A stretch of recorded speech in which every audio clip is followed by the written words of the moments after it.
यमुनानगर जिले के दड़वा गांव में रहने वाले सौरभ गुर्जर ने अपनी शादी को सादगी और सामाजिक संदेश का माध्यम बना दिया और समाज में फैली दहेज प्रथा पर करारा प्रहार किया है। सौरभ ने दुल्हन पक्ष से दहेज के नाम पर महज 1 रुपया स्वीकार किया और साफ शब्दों में कहा कि शादी कोई सौदा नहीं बल्कि 2 परिवारों का पवित्र रिश्ता है। सौरभ गुर्जर पिछले 3 साल से इंग्लैंड के लंदन शहर में नौकरी कर रहे हैं।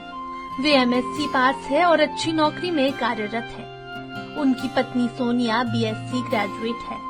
पढ़े लिखे इस जोड़े ने ये साबित कर दिया कि असली शिक्षा वही है जो समाज को सही दिशा दे। सौरभ 2 भाइयों में छोटा है और उनके पिता नरेश गुर्जर ने भी इस फैसले में उनका पूरा साथ दिया। नरेश ने कहा कि उन्हें दहेज का कोई लालच नहीं रहा। उनके अनुसार उन्हें केवल संस्कारी और अच्छे स्वभाव वाली बहू चाहिए थी। उन्होंने साफ कहा कि वे लड़की पक्ष पर किसी प्रकार का आर्थिक दबाव नहीं डालना चाहते थे। ये तो जी पैसे से तो देखो हम जिम्मेदार हैं जी, खेती बाड़ी का काम कर रहे हैं।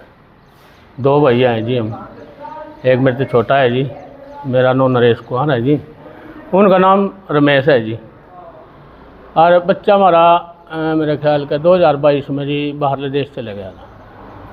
तो हम बस यही सोचा था वहाँ बिना पैसे के बिना उसके शादी करनी, कुछ नहीं लेना है हमें लड़की वाले पे से, बस 1 रुपया चाहिए था जी, वही हमें ले लिया जी। बिल्कुल एक बच्ची लेनी थी जी। वो देखो जी हम तो यही कहेंगे जी, मान लो जो भी शादी कराए अपने बच्चे की लड़की वाले से यही कहे भाई मेरे को तो सिर्फ 1 रुपया ही चाहिए, बाकी और कुछ नहीं चाहता। संस्कारी लड़की हो, ठीक है जी, वो अपना जीवन अपने आप व्यापन करेंगे जैसे भी उन्हें करना। भाई संदेश तो ऐसे ही पहुंचेगा जी, जब सब इसी काम को करेंगे अपने आप ही संदेश हो जाएगा, क्यों नहीं। अगर जो मान लो जैसे आज हमने कराया और भी भाई कर रहे काफ़ी, ये तो ही नहीं कोई मैं ही कर रहा इस काम ने, हमें और भी देखे जी और ने भी कराया। तो देखो जी मैं तो यही कहूँगा भाई इस समाज को ऐसे ही चलाओ। मान लो किसी से दहेज ना लो। मान लो लड़कियां हमारा भी हैं जी, बच्चियाँ हमें ब्यानी फिर तो हमारे साथ भी ऐसा ही होगा फिर, क्यों नहीं जी। उन्हें कहा जी हम उनसे सारा क्लियर कर दिया, करना जी कुछ नहीं। वहीं सौरभ गुर्जर का कहना है कि उन्होंने शुरू से ही तय कर लिया था कि वे बिना दहेज के शादी करेंगे। उनका मानना है कि दहेज एक सामाजिक बुराई है जिसे जड़ से खत्म करने की जरूरत है। अगर पढ़े लिखे युवा आगे आकर पहल करें तो समाज में बड़ा बदलाव संभव है। नहीं दहेज तो वगैरह ऐसा कुछ लिया नहीं हमने, तो स्टार्टिंग तय मेरा यही था कि नॉर्मल बिल्कुल सिंपल ही शादी करेंगे, तो वही हमने किया। और 20 और 21 फरवरी की शादी थी मेरी, अभी कुछ ही दिन पहले।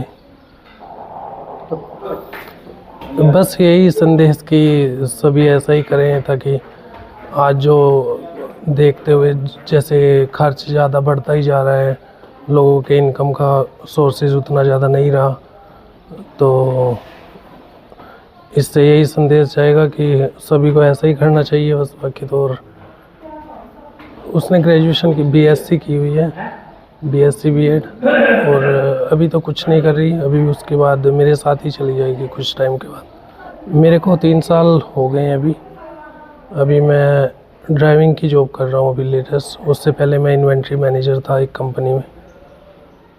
मैंने MSc मैनेजमेंट वहीं से की थी, उससे पहले यहाँ पे MA इकोनॉमिक्स की हुई है। वहीं अब इस शादी की चर्चा पूरे इलाके में हो रही है। गांव और समाज के लोग सौरभ और उसके परिवार की सराहना कर रहे हैं। ये विवाह केवल 2 दिलों का मिलन नहीं बल्कि एक सामाजिक संदेश भी है कि रिश्ते पैसों से नहीं बल्कि आपसी सम्मान और संस्कारों से बनते हैं। दहेज जैसी कुप्रथा को खत्म करने के लिए ऐसे ही साहसिक कदमों की जरूरत है। यमुनानगर के इस परिवार ने साबित कर दिया है कि अगर सोच बदले तो समाज भी बदल सकता है। पंजाब केसरी टीवी के लिए यमुनानगर से तिलक भारद्वाज की रिपोर्ट।